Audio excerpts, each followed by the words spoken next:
Hey gang, John Bacarella here with your Lake St. Clair Fishing Report, brought to you by Sportsman's Direct. It is Thursday, August 18th, and it's a little later in the evening than what we normally shoot because I was out on Woodward. And as some of you know, I was out on Woodward because I talked to some of you out there. You were waving at me and all that good stuff. And I grew up cruising Gratiot, and as you know, when I was a teenager and everything, and I look forward to the Woodward cruise every year. So I usually cruise in the middle of the week, so it's a blast out there. I love seeing all the old cars, so and even some of the new cars, some of the hot rods especially.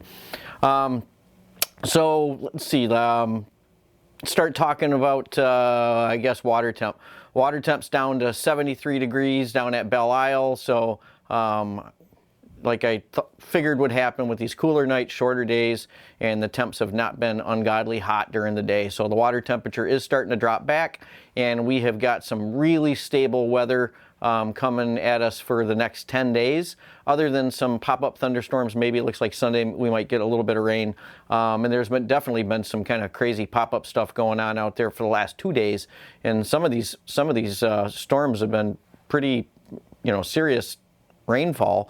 And the strange thing is they've been moving from like the northeast to the southwest, which generally doesn't happen. I mean, but it's been happening. So, and it happened again tonight, actually on the way home from cruising Woodward. I was watching one blow up and it was going the wrong way.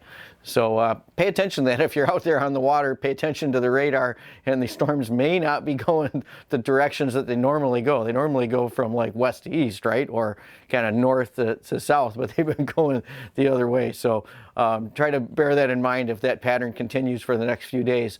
But it does look like we're supposed to have relatively light winds and some nice temperatures, like just low 80s and lows in the 60s. So our water temp out there on the lake should continue to fall back a little bit. It's not going to get much cooler than around 70 until we get the next big cold front in to drop us down. But we are middle of August, and we will start to see the temperature start to fall back. And you're also going to start to see the weed beds out there with the shorter days. You're going to start to see the weed beds decline, although not quite yet. We're about at the maximum right now for weed growth out there, but you will start to see those weeds start to fall back as that sun angle changes and the hours of daylight get shorter. So that's just what happens every year at this time. Mayfly hatches have still been going on just a little bit, mostly up on that north end of the lake, although we have seen a few of them around the shop, but these are just going to be kind of sporadic and localized hatches. But if you're out there on the water, that can mean some really cool opportunities for you. And even like along the shoreline, if you got a mayfly hatch and you get a bunch of bugs in around the shoreline, the panfish bite can really get going, really going good. And speaking of that shoreline panfish bite, one of my buddies, Dan Yurt, reminds us all that you can still catch really nice limits of panfish, like even in the boat launch canals still apparently, but it shouldn't surprise us, right? We ice fish in a lot of these spots, and we take limits, mixed bag limits all the time.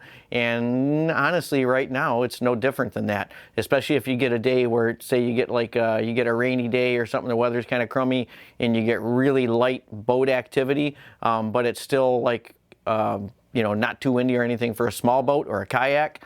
You can still poke around in these canals and these near-shore weed beds, and yes, even some of the boat launches, and you can get some pretty dang nice catches of panfish.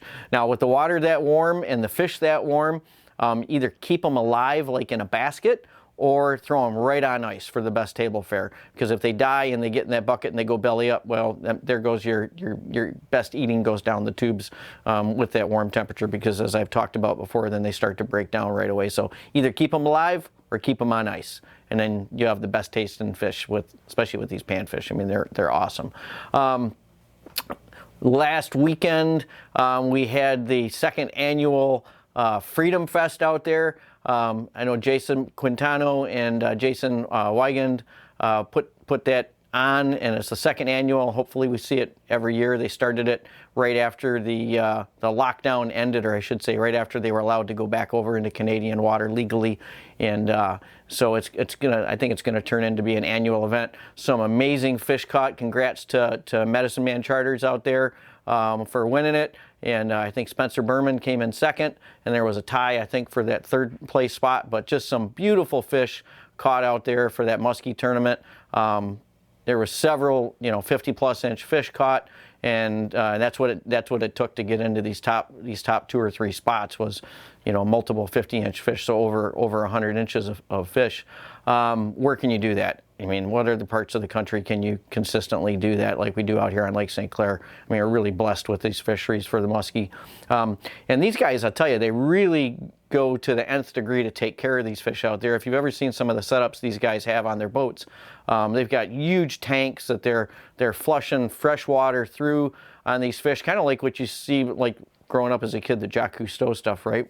And where they're flushing water over the shark and all that. Well, that's what they do with these muskies. They get them in these tanks and they run water through the tank, and they create like a living stream sort of environment for these fish until they can regain their well, I guess the lactic acid and all that if they're like humans, so that all goes down so that their muscles and everything get oxygenated, and so that they can get revived enough so they can go back and swim, so they're not going belly up.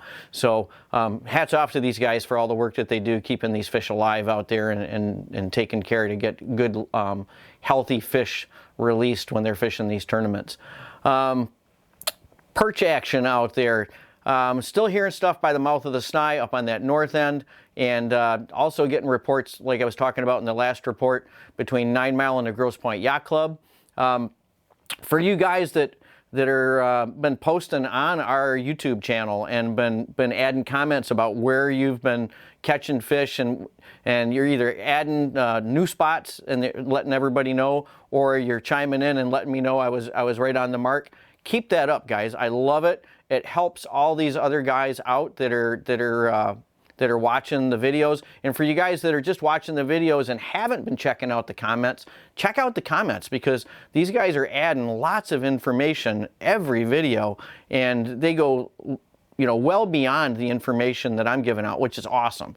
And I couldn't have asked for anything better for the videos, for to have you guys add in info like that and help these other guys out. That's just awesome. Thank you so much. So yeah, perch fishing out there, it's pretty much 15 to like 16 feet of water, which is getting pretty close to the channel out there for the most part. But don't be afraid to check in closer, always. It's always a good move to like start in around 12 feet, or like I always say, run out there and watch for where that bottom starts to disappear.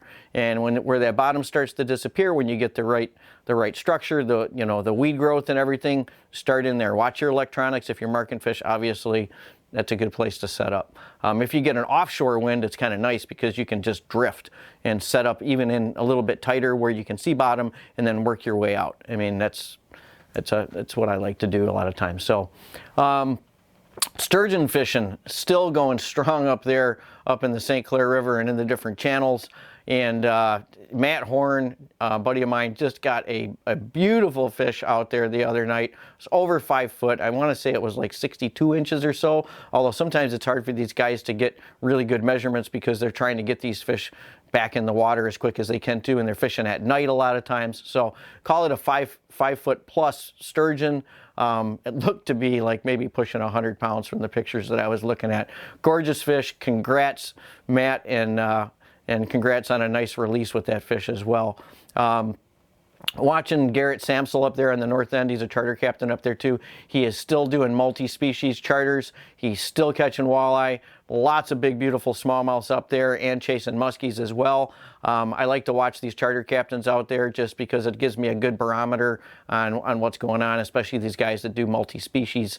From talking to a lot of folks, though, it looks like the average size of the fish they're getting up there in the river has really, really kind of gone down. There's a lot of short fish. It doesn't mean there aren't a lot of good quality fish still in the system. It's just that a lot of these fish, especially in and along the shoreline for the guys walking the wall and stuff up there on the St. Clair River, there's a lot of smaller fish in the system, so, or at least close to shore where these guys are fishing at. So they're just getting a lot of smaller fish. So you gotta bring that board. You might be measuring quite a few of these fish. Let's see if I got anything else for you guys. I think that's about it this week. We're going to start to see it transition a little bit. We're still really stuck in that summer pattern. These smallies are going to be, a lot of fish are going to be out near that channel. There's going to be fish up in the channels themselves with that cooler water.